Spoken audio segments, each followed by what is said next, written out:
Hi everyone and welcome back to our channel. This is Teacher Andy for Proactive ESL. Proactive ESL is a place where we help you activate your English, be it grammar, functions, topics, or skills. Today we will be looking at a grammar topic. The grammar topic is specifically passive voice. Passive voice is a very important topic because it's frequently used in English. What is the problem with passive voice? It is that students usually overuse it in writing, but rarely use it in speaking. It is not easy to form many times, and students will use passive voice, but basically using past.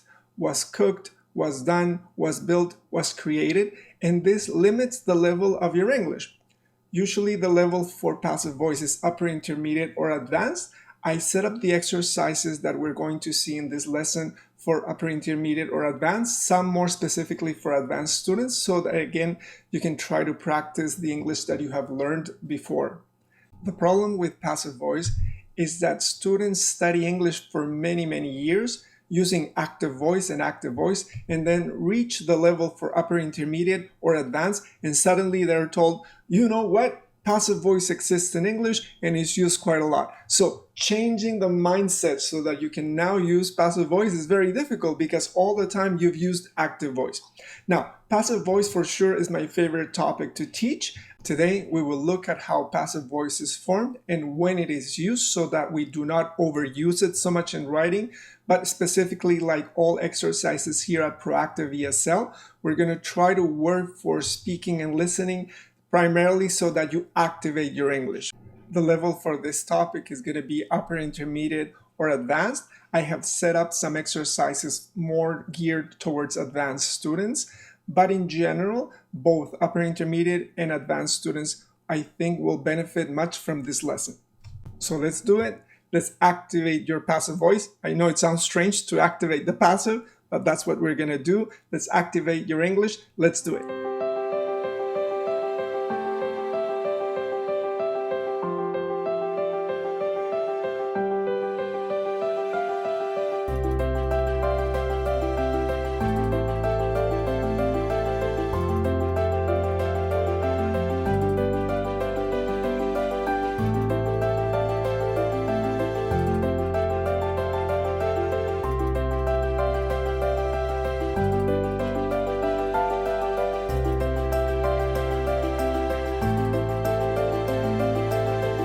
We have looked already at the way the passive voice is formed.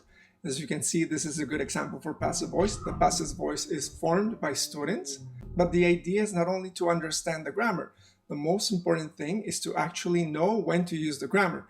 The typical example for students is this one. They say something like, this homework is done by me, or this homework was done by me, and the student jumps up and says, great, I've been using passive voice. But the problem is this is a very weird example. Nobody actually uses that example in real life. So what we're going to do is we're going to focus on the actual uses of passive voice.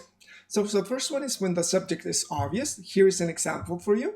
If I say in active voice, people speak Spanish in Colombia, again, Colombia is a Spanish-speaking country, so it's kind of obvious, right, that the people speak the language. So it's very strange to actually say it in active voice. Usually what you say, transforming it, is Spanish is spoken in Colombia.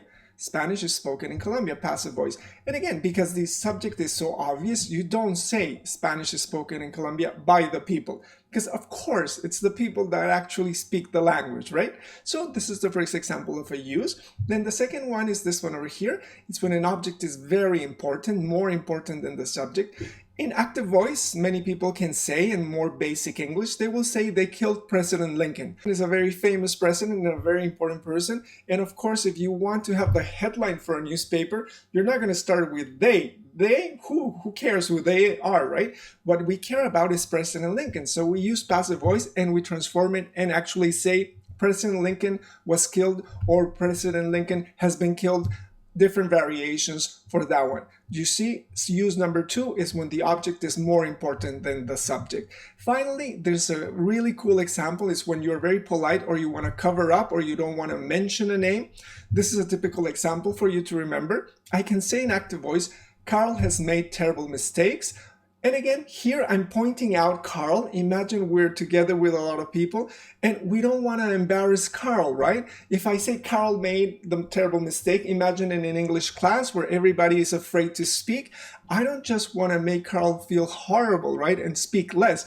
What I want to do is I want to mention that some mistakes have been made, but I want to do it without pointing out who did it, right? So in this one over here, we actually changed the active voice to passive voice, and it reads like this.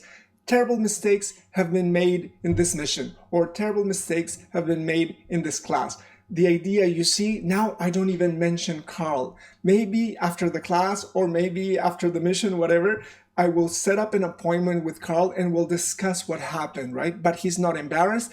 And if it's an English class, he will continue to participate.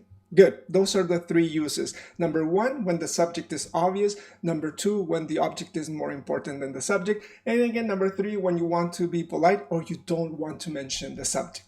Let's go on.